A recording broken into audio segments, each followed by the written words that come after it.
It's day 9 of Joseph Mann's expedition into the extreme wilderness of Antarctica. He's been following the tracks of a mysterious creature, a massive, anomalous beast that has been spotted in the snowy wastes. As he follows the tracks, he sees something. It's his own tent, but he had been walking for days after leaving this camp. How was he back here after only a few hours? Time and distance were starting to feel off, like they were stretched out and folded over into knots. Maybe he was confused about the tracks. Maybe he hadn't been chasing after something, but following the tracks of something that had been chasing him. Maybe he was wrong about everything.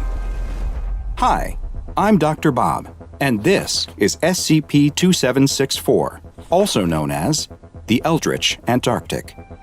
SCP-2764 is a massive biological entity, standing over 380 meters tall and estimated to weigh over 150,000 metric tons. It possesses around 80 tentacle-like arms that it uses for movement and simple actions like grasping objects. It also has what looks to be a head with 4 eyes. SCP-2764 possesses a number of anomalous properties, including the ability to communicate telepathically with humans, though the language used changes based on the person who is receiving its messages. Strangely, this communication appears to go one way only, as it has never demonstrated that it understands any attempts to communicate back to it. Its physical state has also been observed to be quite anomalous.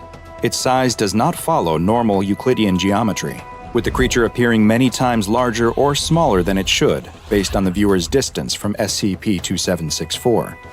There appears to be a critical zone lying roughly 50 kilometers away from the creature that stretches around it in a circle. As you move away from the creature and approach this line, SCP-2764 actually appears to grow larger until the critical zone is passed, at which point it begins to shrink as you move farther and farther away. Its body has a number of other strange properties too. Its tentacle-like arms rapidly translocate around its body at random intervals, jumping around all over its body, creating a twitchy, writhing mass that makes it impossible to count how many tentacles it actually possesses. But perhaps strangest of all is that not only do the creature's arms seem to break the laws of physics by jumping around its body, but so too does the entirety of SCP-2764. It's been observed to spontaneously relocate itself to different places, as if it is flickering in and out of existence. It appears that the creature flickers into a new place like this at random intervals, but it may be following some yet unknown rules, as it has never been seen appearing more than 25 kilometers away from where it was last seen, and always flickers back to its original location within 48 hours.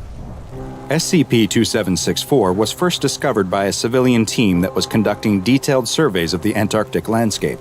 The team observed the creature and were immediately alarmed by its strange properties, especially its bizarre geometric qualities.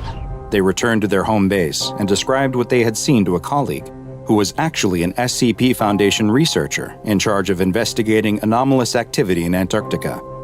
This researcher sent word back to his superiors, who activated Mobile Task Force Eta-5, also known as the Jaeger bombers. Eta-5 administered amnestics to the survey team and any other exposed civilians before setting up a perimeter around SCP-2764. What they would eventually learn was that the perimeter they established was far too close. In his investigation logs, MTF Eta-5 Commander Joseph Mann noted that he immediately experienced strange anomalous effects, such as how the creature seemed to shrink the closer he got to it, and the strange voices in his head. His curiosity soon got the better of him, and he decided to do some of his own research into the entity before the rest of the SCP Foundation scientists and guards arrived to take over the investigation. Mann gathered a couple volunteers who were also curious about the nature of the anomaly and set out on an expedition to gather more information. Just as they had experienced before, the more they walked towards the creature, the more it appeared to shrink in size. They also made note of strange prints in the snow. At first, they looked to be human prints, but then seemed to change into something that looked as if a squid had pulled itself onto the land and was dragging itself through the snow. After several days, the whole team was hearing voices. They also realized they had left their tissue analyzer back at a previous camp and would have to backtrack to retrieve it. As they moved away from the creature, they expected it to now increase in size, but it didn't. It stayed the same. Either something had changed about the anomaly, or SCP-2764 was moving towards them. After recovering the tissue analyzer, they continued on towards the creature again. Commander Mann began to understand the voices he was hearing and could even make out certain words like snow and back. Their perception of time was affected too. Hours seemed to stretch out or pass by in the blink of an eye.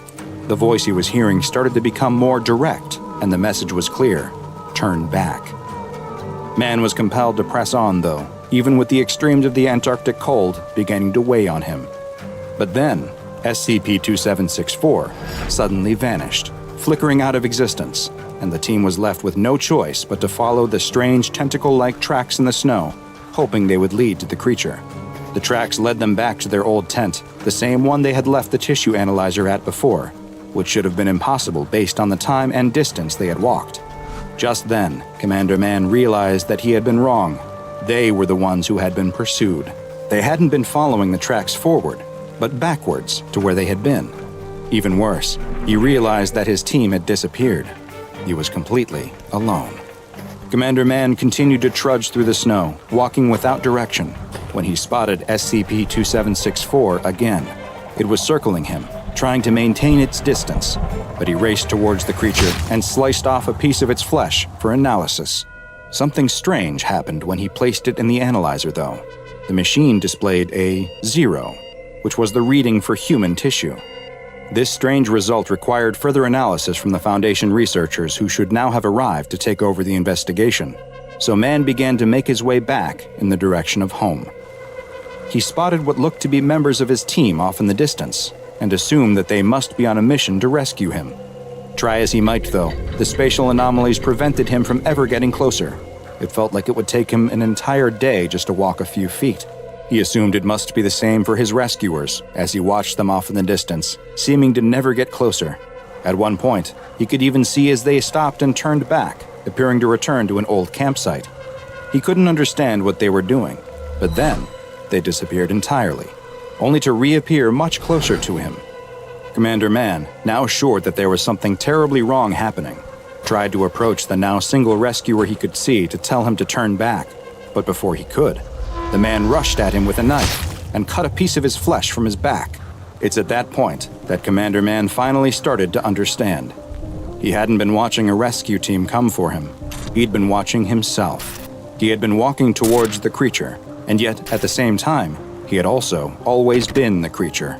Commander Mann was trapped in a time loop where he was doomed to transform into the monstrous SCP-2764 and then watch himself meet the same fate over and over again, forever. The voices he had been hearing telling him to turn back were his own, words of warning that he was doomed to always ignore. SCP-2764 has been classified as Keter and is currently located in a classified area of Antarctica. A 150-kilometer radius has been established around the object, which is to be monitored at all times by Mobile Task Force Eta-5. Any civilians that come within the 150-kilometer radius, either by accident or due to SCP-2764 flickering to a populated area, are to be administered Class A amnestics, and any civilians that may have knowledge of the event are to be administered Class B amnestics. Should any civilian or Foundation employees come within 30 kilometers of SCP-2764, they are to be detained and immediately questioned. Following their psychological examination, and depending on the results of the evaluation, they will either be administered Class A amnestics or terminated.